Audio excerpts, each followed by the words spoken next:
You're one in a million. Oh. Assalamualaikum warahmatullahi wabarakatuh.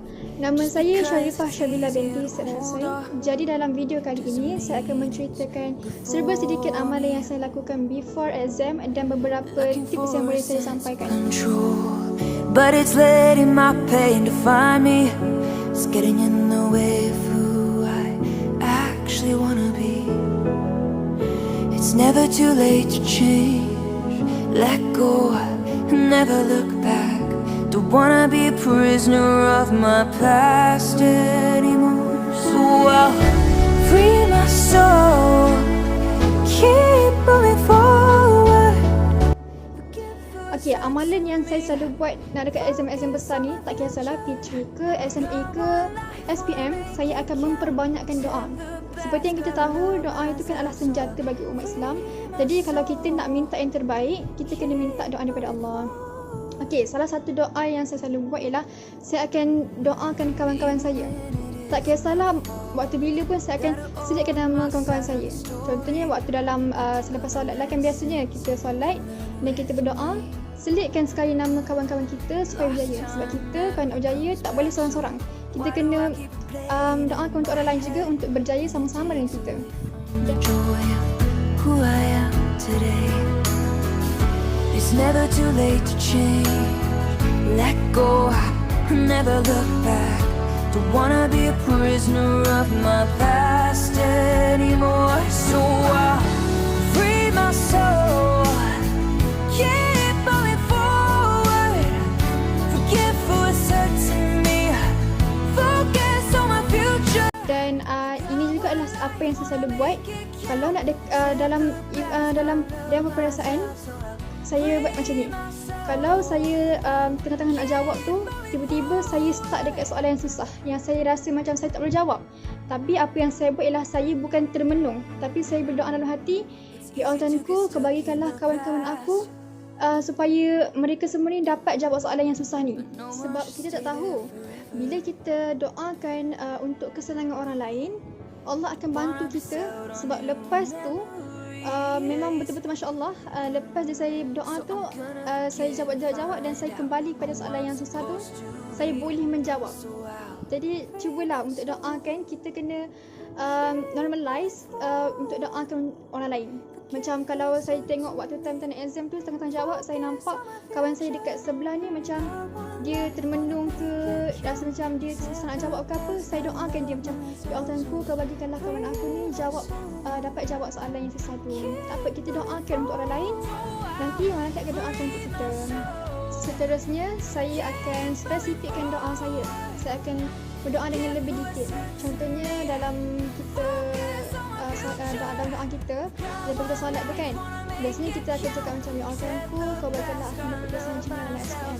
Tapi kita tak pernah bercakap kita nak berapa dalam SPM tu. Jadi kita kena spesifikkan doa kita. Contohnya macam ni, ya Allah Tuhanku, kau bagikanlah aku mendapat kesan cemerlang dalam SPM, iaitu 7E ke, 8E ke, 9E ke, straight E ke, doa je. Tak apa, memanglah Allah tahu apa isi hati kita, tapi tak salah kalau kita minta. Sebabnya Allah tak akan pernah bosan dengan doa-doa kita. Jadi minta je apa-apa, okay? Spesifikkan. Dan yang seterusnya ialah saya sering surah Al-Waqiah selepas asar. Saya tak baca hari, tapi kalau saya ada masa, saya akan baca surah Al-Waqiah selepas asar biasanya. Dan saya akan membuat salat hajat hari-hari selepas maghrib. Time tu dalam salat hajat tu minta je apa-apa yang kita nak. Minta je. Nangis-nangis dekat Allah pun tak apa, minta je. Okay? Kemudian saya akan banyakkan berdoa waktu sebelum nak belajar. Okay, contoh ni saya buat waktu kita kat sekolah kan, kita biasa baca doa macam baca doa belajar, doa ibu bapa, lepas tu Fahamna Sulaiman sampai habis, and then kita terus duduk. Habis dah. Tapi saya tak habiskan doa saya sampai situ saja. Saya sambung dalam hati, saya berdoa macam ni, dan dalam hati saya macam ni, ya Allah Tuhanku, kau bagikanlah aku kefahaman dengan sepaham-fahamnya, dan kau bagikanlah aku fokus dalam kelas ini, dan bagikanlah aku mendapat A dalam subjek ini. Saya akan berdoa lebih untuk dalam kelas tu lah. Saya tak akan habiskan sampai kita selalunya. Biasanya saya akan sambung dalam hati macam tu. Dan dalam kalau kat rumah pun saya akan berdoa sebelum saya nak mulakan study tu. Biasalah kalau kat rumah ni kan malas kan, macam rasa banyak gangguan, tapi saya akan berdoa macam ni sebelum study. Ya Allah Tuhanku, kau bagikanlah aku kurang rasa malas, kau bagikanlah aku tak mengantuk, dan kau bagikanlah aku fokus. Jadi dengan itu, sebab kita pun awal-awal kita dah minta dengan Allah, maka Allah pun akan mudahkan kita untuk study. Jadi apa-apa pun kita kena banyakkan berdoa, banyakkan meminta kepada Allah. Itu je.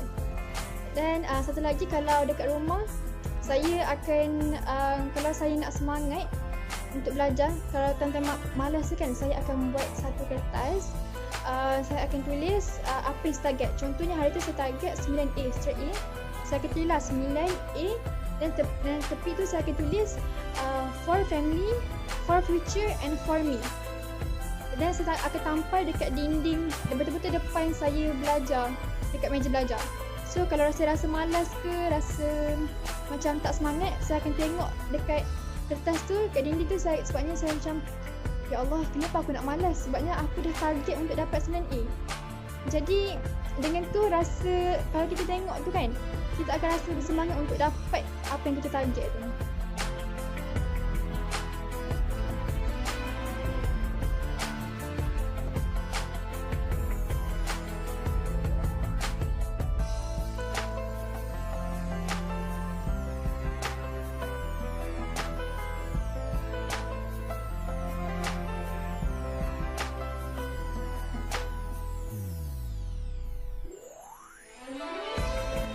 Jadi buat target sebelum apa-apa tindakan pun yang kita nak buat. Lepas tu kalau untuk study, sila pilih masa study yang sesuai.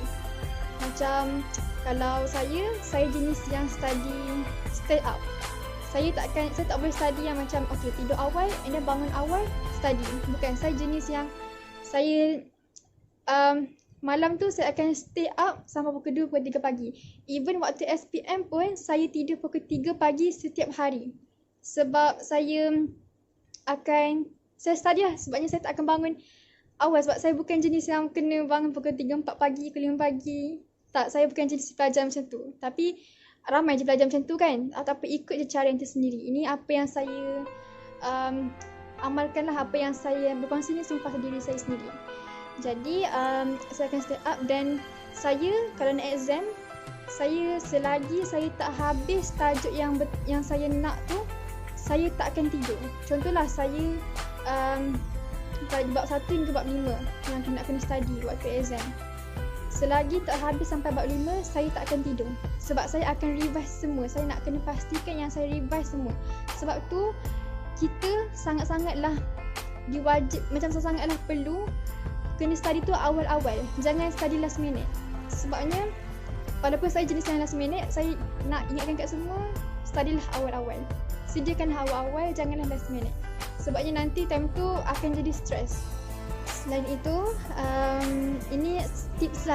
Kalau kita nak faham satu tajuk tu, kita memang tak faham, tapi kita nak faham ialah dengan cara kita ajak orang. Okay, cara ni ialah kita tak faham kan, tapi kita tanya cikgu ataupun kawan kita supaya sampai kita faham.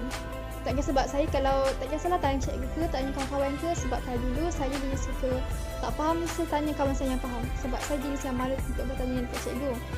Tapi kawan semua jangan malu sebenarnya, tanya je cikgu. Tapi tak apalah, tanya kawan pun boleh juga. Dan bila saya dah faham tu, saya akan ajak orang lain yang tak faham macam saya yang dulu tu. Saya akan mengajar dia. And Alhamdulillah sampai sekarang saya masih ingat lagi tajuk yang saya tak faham tu. Jadi cara-cara dia ialah kita ajar orang. Jangan kedekut ilmu. Jangan sesekali kedekut ilmu dengan kawan-kawan. Sebabnya kalau kita kedekut, tak ke mana ni ilmu tu. Kita kena kongsi dengan orang lain. Kalau kita berkongsi, maka Allah akan bagi lebih. Yang satu, jangan bazirkan masa. Nak waktu PKP ni, tolonglah jangan bazirkan masa. Sebabnya saya tak akan bazirkan masa saya macam tu je. Hari-hari saya akan sentuh buku. Tak kisahlah study tu macam dalam 20 minit ke 20 minit je. Tak apa, asalkan kita sehari tu kita dapat ilmu tu. Jadi macam dalam waktu waktu PKP ni macam banyak main handphone lah apalah kan. jangan lepaskan peluang untuk join kelas-kelas yang online. Sebab waktu dulu pun saya sangat-sangat alert dengan ada kalau kelas-kelas online yang buat free, saya terus masuk. Saya akan masuk dalam Telegram lah, WhatsApp lah, YouTube. Sebenarnya banyak je sekarang ni apa-apa macam media belajar kan. Macam ada yang kelas yang berbayar atau online kelas ke, masuk join ke, nota-nota pun banyak dekat Telegram, WhatsApp, banyak group. Tolonglah masuk je sebab banyak info yang kamu semua boleh dapat dekat situ. Kemudian kalau pasal handphone pula, yes, tak dinafikan handphone ni memang sangat-sangat macam bahaya lah kan kalau nak time study tu. Kalau time saya dulu, kalau nak fokus, saya akan silentkan lah saya punya handphone tu. Tapi tak boleh juga sebenarnya. Even waktu SPM pun saya masih lagi guna handphone sebabnya dalam handphone banyak sangat nota dan kadang tu saya study menggunakan handphone. Jadi sebab tu lah kita kena masuk group ke apa ke supaya dapat nota tu. Kadang-kadang saya pun kalau rasa bosan ke apa kan, saya akan buat quiz dekat Google. Macam dulu ada quiz bot, tak kisahlah waktu tu ada macam PSI ke, sejarah ke, saya akan buat quiz tu sebabnya sangat-sangat seronok, macam main game. Jadi nak main phone tu boleh, tak salah, tapi pandai bahagikan masa. Time main, time belajar. And gunakan telefon bimbit tu sebagai medium kita untuk belajar. Jadi itu sajalah pesanan dan tips saya. Akhir sekali, pesanan saya untuk batch 04 yang SPM tahun depan, kamu semua kena kuatkan mental. Sebab kalau kita kuatkan mental kita, tak ada apa yang boleh patahkan semangat kita untuk belajar. Tak kisahlah, memanglah kita rasa macam online kelas sekarang ni stres, tak faham, tapi kita kena kuatkan mental kita. Sebab yang nak berjaya tu kita, dan kalau kita nak berjaya tu, kita sendiri yang kena gerakkan hati kita, gerakkan badan kita ni untuk study. Tolonglah paksa diri kita, push diri kita nak main game ke, nak main apa ke pun boleh, tapi jangan lama-lama sangat. Sebabnya lepas SPM pun main sebanyak mana pun orang tak akan tanya. Jadi manfaatkan masa yang betul, good luck, dan kena ada 3: doa, usaha, tawakal. Kalau doa tanpa usaha pun tak boleh juga, kita kena berserah dekat Allah. Dan jaga hak kita bersama Allah dan jaga hak kita bersama manusia. Jaga hubungan kedua-duanya. Kalau kita jaga, insya-Allah Allah akan bantu kita. Jadi itu saja. Wabillahi taufiq wal hidayah. Wassalamualaikum warahmatullahi wabarakatuh.